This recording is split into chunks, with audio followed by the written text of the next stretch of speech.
Estimar 91.5 sa inyong mga radyo.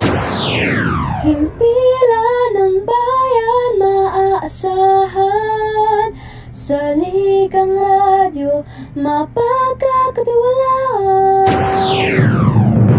Boses ng sambayanan mula sa bulwagang pangbalitaan at sandigan ng bayan. Ito ang Saligang Radyo Estimar 91.5. Tara't magkwentuhan at magkaroon ng kaalaman patungkol sa mga isyong lokal, nasyonal at internasyonal na nangyayari ngayon sa ating bansa.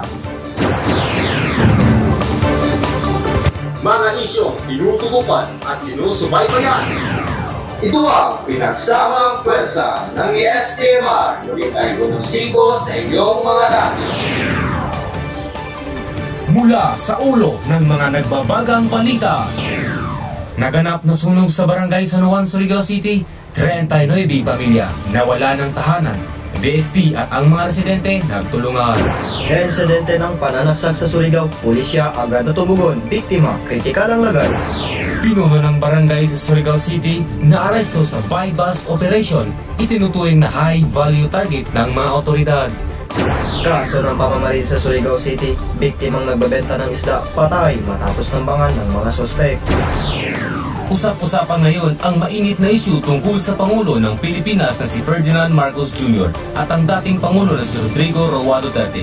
Dahil sa mga pahayag nito laban sa kasulukuyang Pangulo.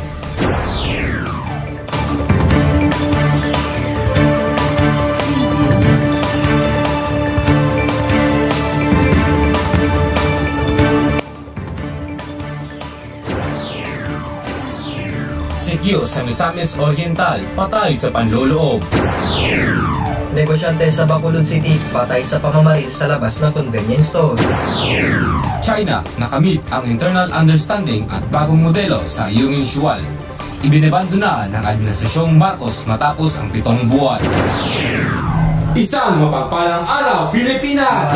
Radyo Surigao. Oras natin ngayon ay 41 minutos ang nakalipas sa oras ng alas 4. Hulyo 5, 2024. At ito ang inyong mapagmahal na kaibigan, Cyrus Paz. Inyong kaagapay, Sander Poging Duisa. Ito ang Saligang Tapat Maasahang Radyo 91.5. Serbisyo para sa ating sambayanan! Naganap na sunog sa barangay San Juan, Surigao City. 39 pamilya nawala ng tahanan. BFP at ang mga residente nagtulungan. Para sa karagdagang detalye, narito si Anthony Paul Pizar. Naganap ang isang sunog sa Sitio Alingat, Barangay San Juan, Surigao City. Nakontrol ng Bureau of Protection ang pagkalat ng apoy sa pamamagitan ng agarang pagtugon. Nagtulungan din ang mga residente sa paggamit ng dagat at ulan upang masupil ang apoy. Sa trahedang ito, aabot ng 39 na pamilya ang nawala ng kanilang tahanan. Ipinaabot ng mga otoridad ang kanilang pakiisa at suporta sa mga naapektuhan ng sunog. Patuloy silang nagbibigay ng tulong at serbisyo upang matulungan ang mga biktima sa panahon ng kanilang pagkadalamhati. Naway magsilbing paalala ng pangyayari ito sa ating lahat na maging handang tumulong at magkaisa sa gitna ng anumang sakuna o kalamidad. Insidente ng pananaksak sa Surigao, pulisya agad na tumugon, biktima, kritikal ang lagay. Narito si Lovely May Latiza, Magula. Nangyari ang isang insidente ng pananaksak na naganap kaninang alauna ang madaling araw. Ibinulgar ito sa tanggapan ng pulisya at ang biktima ay kilala sa pangalang Boy Renyo. Naging biktima ito doon sa Las Vegas Cowboy Boulevard sa Barangay Taft, Surigao City. Agad na tumugon ang pulisya sa nabanggit na insidente. Nang makarating ang pulisya, ang biktima ay nakasakay na at dinala ito sa ospital. Batay sa investigasyon ng mga pulis, ang biktima ay kasama ang kanyang mga kasama na nag-inom sa Las Vegas Cowboy. Sila ay lumabas upang magpatuloy sa kanilang pag-inom. Doon sila nag-inom sa isang funnel truck na walang ibang dahilan. Isang tao ang nagtapon sa kanila ng isang bote at napansin nila na ang cashier ang may pananagutan sa nabanggit na insidente. Agad nilang hinarap ito, ngunit ang sospek umalis bigla at nang bumalik ito ay may dala ng armas na walang malinaw na layunin. Ang biktima ay tumakbo palabas ng lugar nang siya ay naabutan ng sospek at pinagsasaksak nito ang biktima sa iba't ibang bahagi ng katawan. Ang sospek ay kilala sa pangalang Jason de la Calzada, 18 taong gulang, isang cashier sa Las Vegas Cowboy. Apa ng armas na ginamit sa nasabing insidente, hindi na ito makuha mula sa posisyon ng sospek. Lovely Mays at Tiza, nag-uulat. Lipat muna tayo sa balita buhay artista. Catherine Bernardo at Daniel Padilla naghiwalay na matapos sa 11 taon na relasyon. Makibalita kay Kachismis Sophia Lapitan.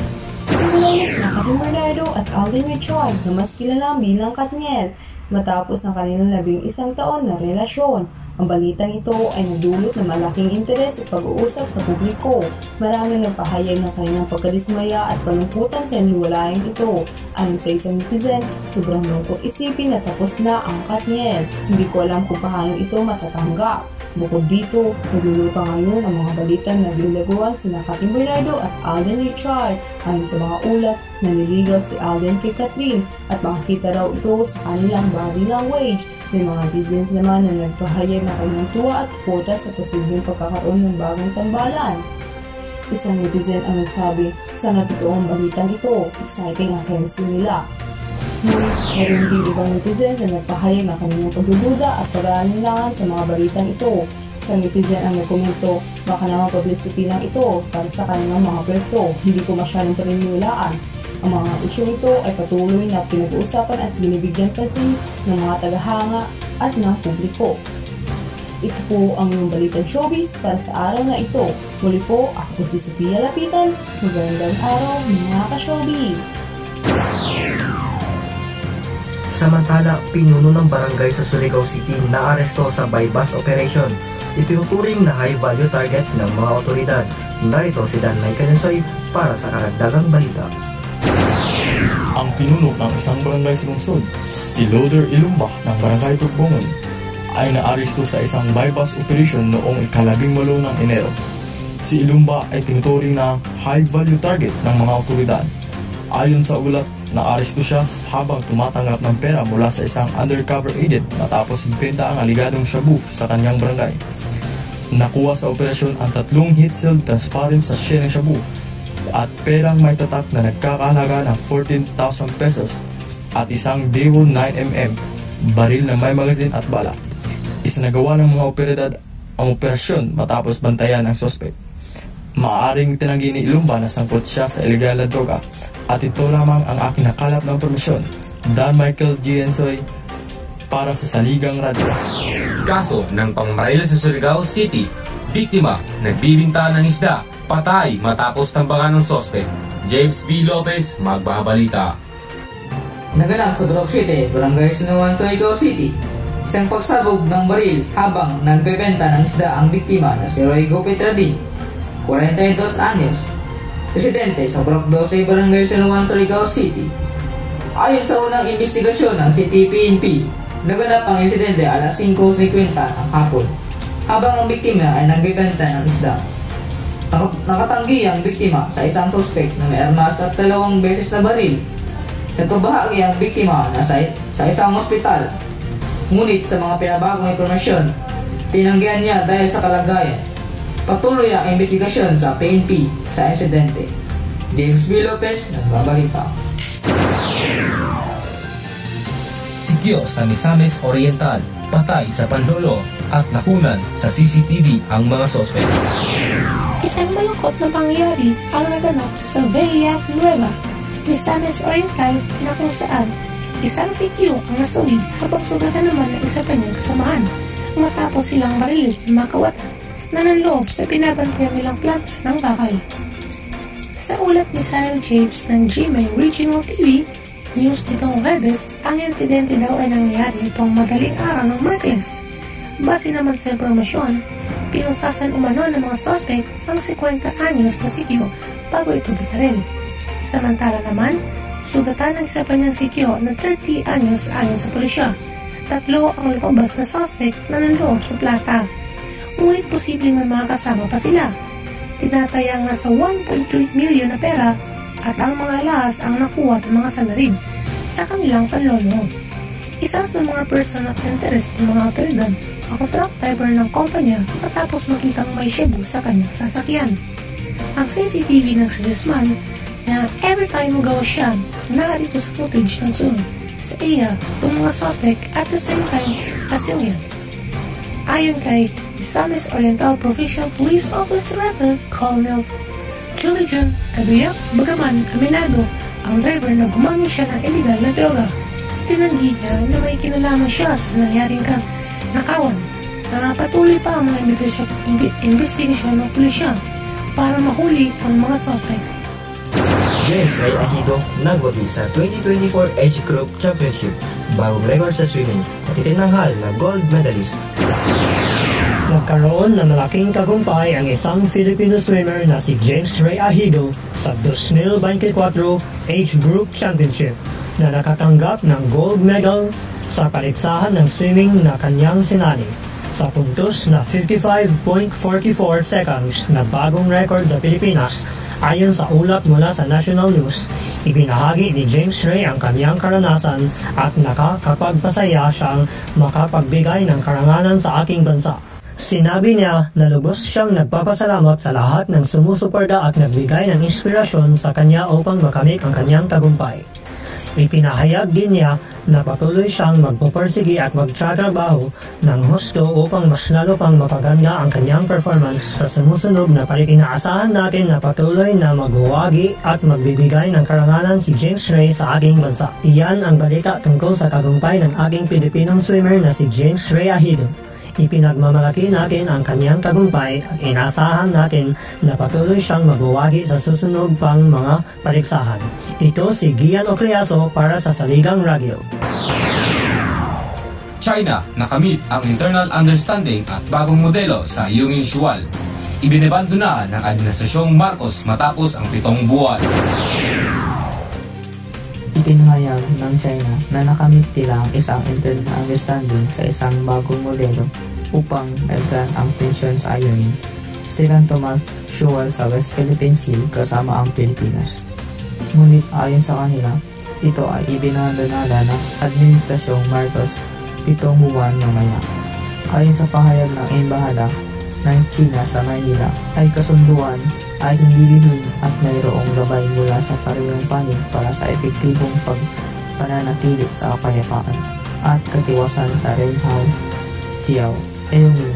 Sinabi rin na nagpadala sila ng mga representasyon sa administrasyon ng Pangulong Marcos tungkol sa isyu ng Ayungin at nananatiling committed sila na hanapin ang paraan upang pamahalaan ang mga pagkakaiba sa pamagitan ng dialogo at konsultasyon.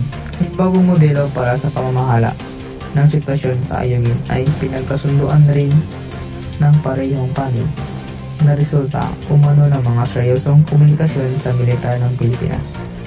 Ngunit sa Embahada ng Donada ng Pilipinas nang walang magandang dahilan matapos lamang na nasaklaw ang isang misyon upang mag-supply ng mga tropa sa Sierra Madre. Sa kabilang banda, hindi nagbigay ng direktang komento si Col. Francel Margaret, tagapagsalita ng Sindikahan ng Pilipinas tungkol sa bagong modelo. Ngunit ipinahayag ng karapatan ng Pilipinas na ituyaw sa mga gawain na nagbibigay kontribusyon sa pabansang seguridad at depensang posisyon. Sinabi naman ni Duterte sa isang press conference noong Abril 11 na mayroon siyang gentleman's agreement sa China upang panatilihin ang status quo sa Ayungin. Nalayunin ang pagpigil sa armadong pagtatalo sa pagitan ng mga Pilipino at sa kabila nito, hindi tiyak kung kailan makamit ang kasunduan at kung ito ay totoo base sa payag ni Marcos na hindi niya ito alam. Ito si James B. Lopez para sa Saligang Radio.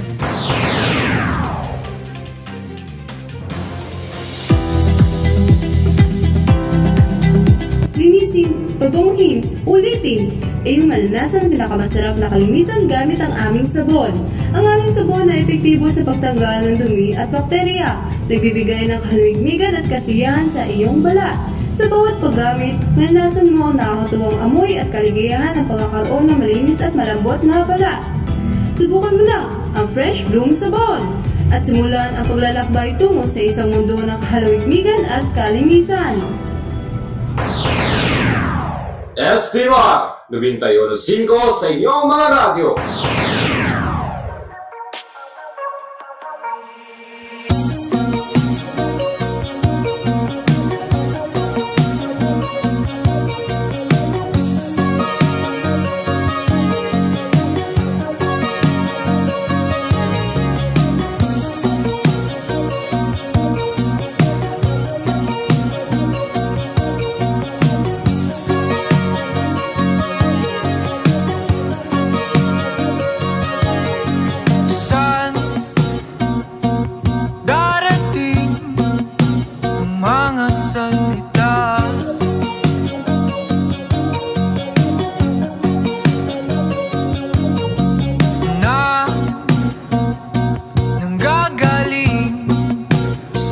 aming dalawa.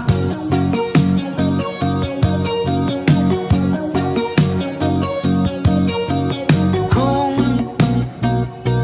lumisan ka, wag naman sana.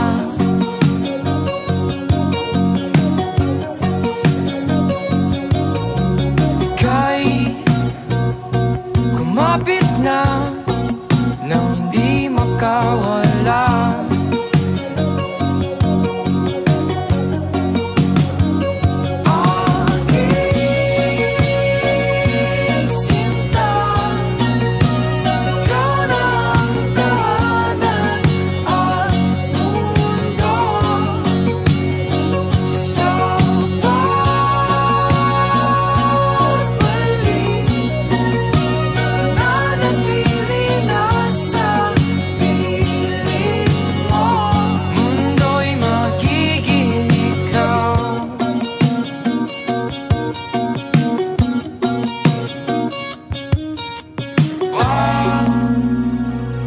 Pag-alala kung nahihirapan ka.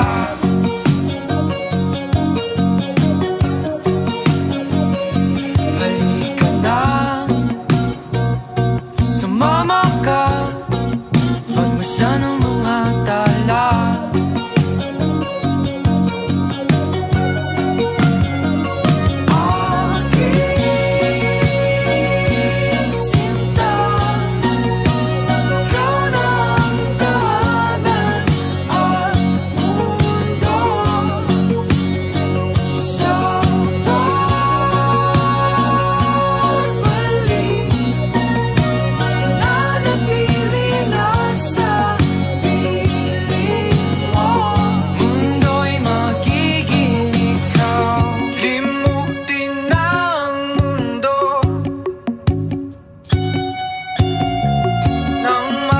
Kasama tayo, sunod sa bawat galaw, hindi na maliligaw.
Kasama tayo, sunod sa bawat galaw, hindi na maliligaw. Mundo'y magiging ikaw.